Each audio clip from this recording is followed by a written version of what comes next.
Hello and welcome to another What Sold on eBay video. I'm your host, Chris, the Thrift Shop Hustler. We're going to go over the top 10 things sold in the month of March 2021. I know it's been a while, folks, but I'm here back. I got some new camera equipment, testing out some new things, some new green screen. There's a little fuzziness going on here, but we'll fix that with some correct lighting. But I'm back and we're going to do some more videos about what sold on eBay. Like I said, we're going to go over the top 10 high priced items today. There's going to be lots of great bolos here to look out for and some great information. So let's get right into it.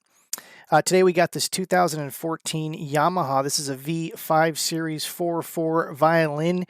And when you see the 4/4, that means that it's an adult size. Now there's 7 different sizes in violins. I think it ranges from like 1/16, 1/10, and then it goes all the way up.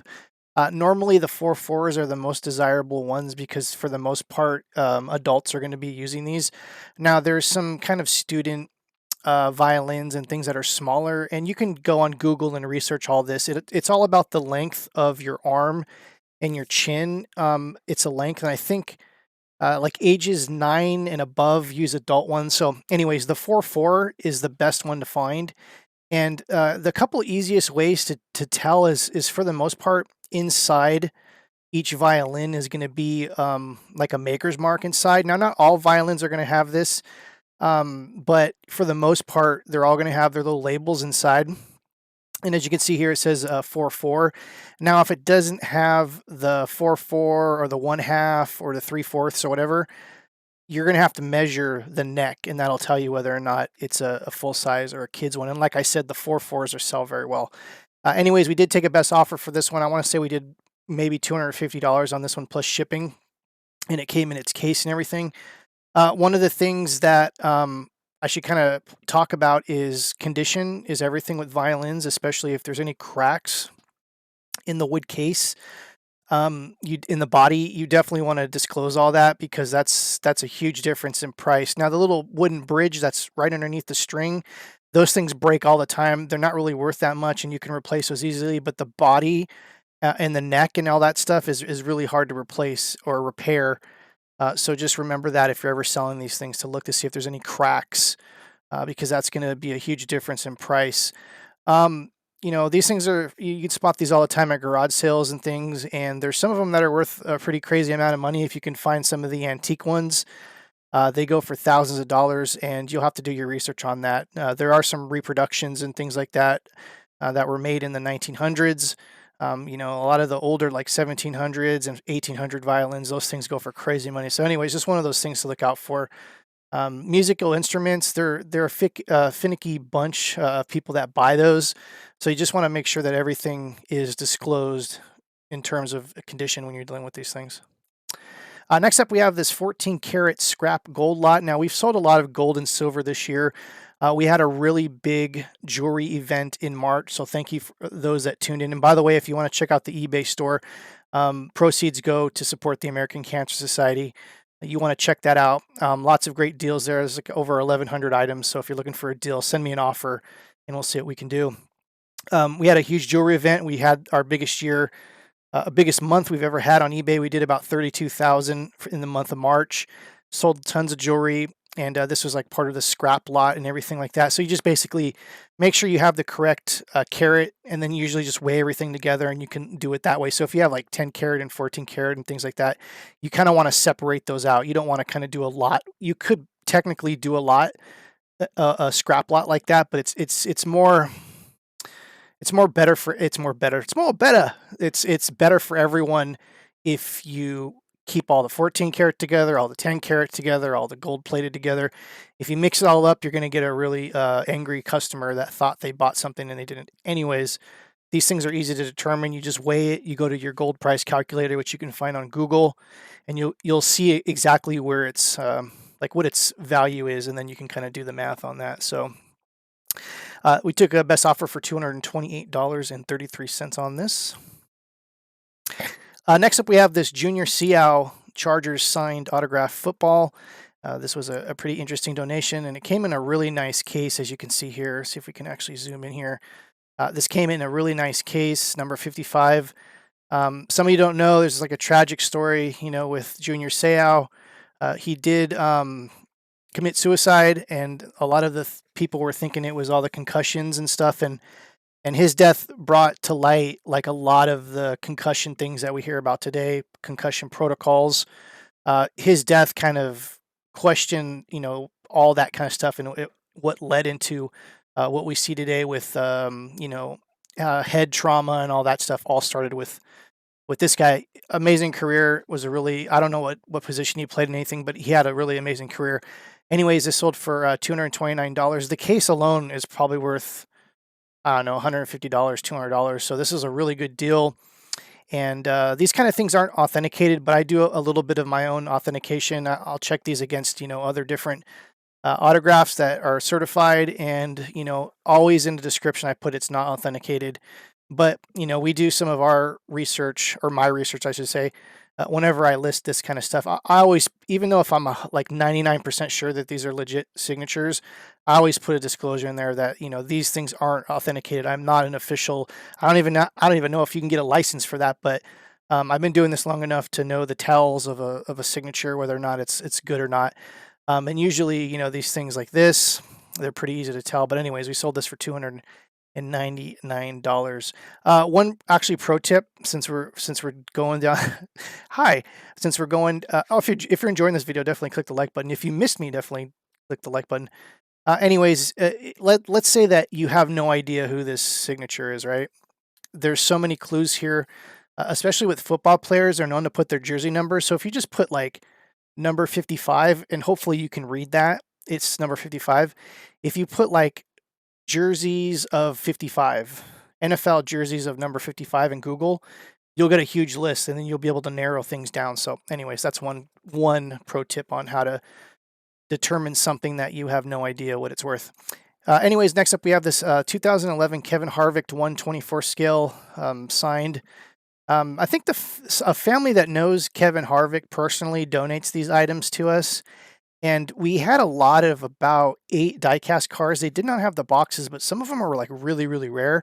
So Action is known for their diecast cars. As you can see here, it's actually signed by Kevin Harvick on the glass there. And Action is a well-known NASCAR diecast thing. What makes these special is they took the regular car and they made a limited edition. So when you won, all the confetti and stuff is all over the car. As you can see that it's painted on there. Some of these actually will have pieces of the actual confetti. I wonder if this one has it. I think the other one has it, but I'll show you in a second. Some of these cars actually have pieces of the actual confetti that they won during that race. So they're called like they have a very specific name. These particular diecast ones they're called like race winners or whatever like that. Look these up. Some of these are like hundreds of dollars. I've seen some of these in the thousands of dollars. So this one sold for $390. And the next one up right here is actually one that I was talking about that actually has a piece of the kind of confetti that, when you win, they do the whole hoopla when you go past the finish line. They blow the thing when you get the trophy. And these are like little pieces of memorabilia. So it's actually really, really interesting. This one sold for $471. This is crazy money. So anytime you are out and about and you see diecast cars, look for the little confetti paint on these, because, they'll tell you a lot. And as a matter of fact, I have a photo. There's some other thing too that I wanted to share with you guys about this thing. I can't see it here, but in the back of the window, in the back seat, there's a serial number that's in the back there, and collectors want to know that number because it tells basically like a specific model number, and I think they're actually all numbered with serial numbers on the back behind the windshield of the rear. So anyways, just one of those things to look out for. Next up is a really cool piece. This is a pink Craftsman three drawer portable toolbox. This sold for $325. Craftsman is, if you can find this stuff brand new, even the stuff used, even vintage Craftsman stuff, goes for a pretty good amount of money. Definitely look out this. This was a very special one for cancer awareness, breast cancer awareness. So this was really close to our hearts here. And so definitely check it out if you ever see this kind of stuff. Anyways, this is brand new, which actually, why it went for, what it did. So $325. Keep an eye out for kind of odd colored, Craftsman. I'm sure this is a limited edition, and if they didn't make too many of this, so it's a really, really cool piece. Anyways, next up is this Wedgwood Jasperware, excuse me, terracotta red teapot. This is a sugar creamer thing. And some of you might have known about Wedgwood before. It almost has this kind of cameo look to these particular pieces, as we can see here. The very, like it's almost like those cameo pendants. And so whenever usually Wedgwood comes in light blue, like a Tiffany blue and white, but this one happens to be like a terracotta red. So anyways, when you see those kind of things that are like that, definitely kind of check those out. That's what Wedgwood is. And there's a maker's mark, but I don't see any of the maker's mark. Oh, there it is on the bottom, and it clearly states it. But just the kind of two-toned white against, they're usually blue. And that'll tell you like right away that it's Wedgwood, or at least you can look into it to kind of look about that. These sold for $335. And, like, of course, when you're shipping pottery, just make sure you're very careful. Don't ship the, when you ship them, don't put the lids and the thing together and then bubble wrap it. Bubble wrap all that stuff separately so it's not banging against each other, because that causes a lot of issues down the road. Next up, we have this 1979 Mattel Flash Gordon Sears catalog mailer. This is a mail-away thing. This was an interesting find here at the store. It was something that was put away for, I don't know, many years. Anyways, this was pulled out of the vault, I guess we should say. And I took a best offer for like $400 on this, believe it or not. Some of the Star Wars mail-away figures go for crazy money, especially if you can find them in the plastic. To me, these seem like they were a little dirty, so I don't know if it was just the plastic degrading over the years. But anyways, I disclosed all that kind of stuff, and it still sold for, like I said, I think we took a best offer for $400 on this. It was a pretty crazy sale for something that's like so small, for just some little figures. And like I said, these are Flash Gordon. There's lots of different Star Wars mail-away figures that some of them are like hundreds and hundreds of dollars. So it's one of those things just to kind of look out for. Next up is another part of our jewelry sale. This is a 14 karat chain, 23 inch. And as we can see here, these things are pretty easy to determine their price. A lot of these pieces of solid gold, people aren't buying these for jewelry. They're buying them for melt value. There's a whole like speculative market with gold. Now, don't get me wrong. There's plenty of people that are buying gold jewelry to wear, but for the most part, it's going to be, collectors and bullion hunters that are looking just to have the metal in hand by weight. So that's what a lot of these scrappers do. They buy this stuff, they melt it down, they make their little ingots, and they put it away in their kind of cabinets and things like that. So this sold for $465. This is like one of the highest priced kind of chains that were sold in that particular auction. Next up is another interesting piece, a money clip. Look out for these at garage sales and estate sales and things. Sometimes these kind of end up in like junk drawers and things like that. And sometimes people, they can't really read the little writing, but look for like the 14 karat or any of the carats on there. There are some gold plated ones and there's some gold filled ones. So just know what you're looking for. If it says 14K GF, that's gold filled. It's not going to be worth as much as just regular 14 karat gold. If it has like, 14 karat 1/20th, it's basically gold plated. Also gold filled is actually 1/20th. But anyways, there's lots of different, like there's even, what is it? Is it GE? There's, no, GPE. There's another one where it's like electroplated. They try to sneak it past you. It'll say 14K and then it'll say like EP or EGP or something like that. It's basically electric plated. It has something to do with the ionization. Don't let me get into that. Anyways, just look out for that kind of stuff.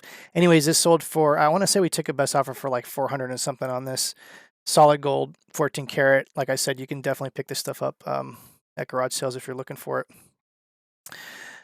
This is an amazing piece actually right here. This is an antique watch, a fob and locket with onyx and stuff like that. And actually, I can't zoom in here. This was a very surprising kind of auction. This sold for $1,500, and it's just has some, California Bear, it looks like, an inlay with some different photos. It was vintage in an older piece. And I don't know if these people are famous or not. That's what I was kind of thinking, like, oh, well, maybe you know, these people are known and maybe not. Maybe it's the son and the mom of, I don't know. To be honest, the only thing I could think of is why this went for so much is just the artisan value.